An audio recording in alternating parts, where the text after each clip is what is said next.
Ça fait 6 mois que j'investis 10 000 € afin de gagner des dividendes tous les mois et faire mieux que le livret A.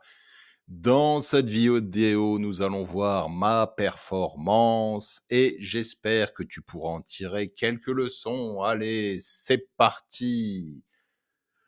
Pour résumer ce que j'ai fait il y a 6 mois, j'ai investi 10 000 €. Le but était que je gagne 485 € de dividendes. Il faut bien sûr extraire 30 que tu donneras aux impôts et je voulais te montrer que, en te formant toi-même, il était très facile de faire mieux que le livret A. Mon but était de faire un x2.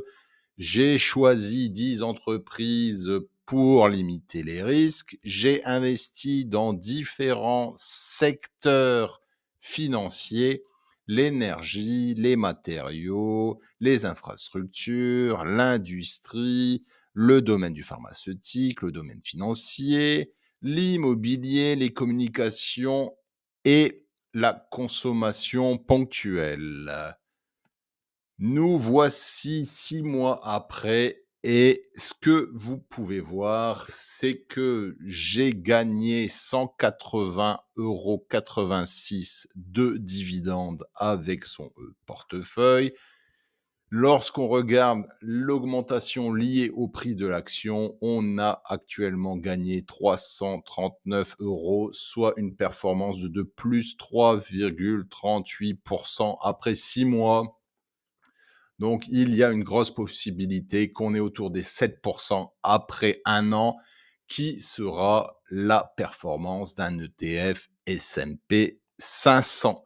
Mais si on regarde de façon individuelle les actions que nous avons sélectionnées, chute de moins de 11% pour Verizon, moins 7,50% pour Coca-Cola, plus 4,27 pour Ladder Capital, moins 27 pour Novo Nordisk. Voilà, c'est la pire performance que nous avons.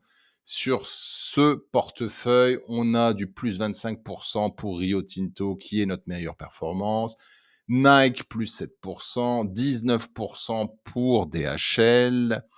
Brookfield Infrastructure Partners, on est autour des plus 3,58, plus 8% pour Total et plus 10% pour Allianz.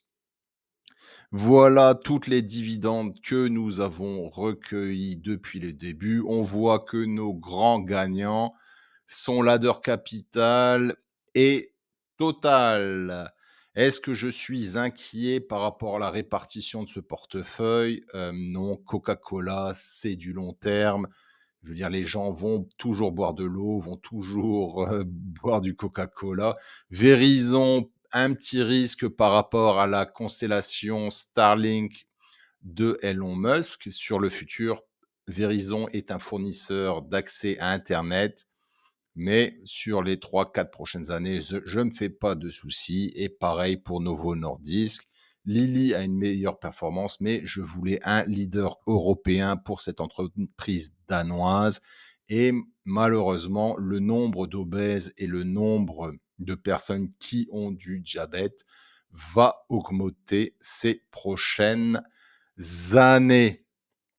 Ce que nous allons avoir comme dividende au mois de décembre, il y a Brookfield Infrastructure, Coca-Cola et Total Energy qui devraient arriver, ce qui nous ferait un gain supplémentaire de 35,29 euros. Voilà, je tenais aussi à vous annoncer que je lance un séminaire, une journée pour investir, qui aura lieu à Dunkerque le 7 février de 9 h à 6 h le soir. Ce séminaire est limité à 20 places. Vous avez le lien Eventbrite dans la description pour participer et le but, c'est de passer une journée ensemble. Je serai bien sûr là physiquement et mon but, c'est de vous former à investir. Voilà, que pensez-vous de mon portefeuille? N'hésitez pas à vous abonner à la chaîne. N'oubliez pas que je fais ça à titre de divertissement uniquement. Le but, c'est de vous montrer que vous pouvez faire mieux que le livret A par vous-même. Ce ne sont pas des conseils pour investir que je donne sur cette chaîne. N'oubliez pas de faire votre propre analyse avant d'investir dans des entreprises. Et lorsque vous investissez en bourse, vous avez toujours un risque de perte totale de votre capital investi. Merci d'avoir suivi cette vidéo jusqu'au bout et je vous dis à très bientôt. Ciao.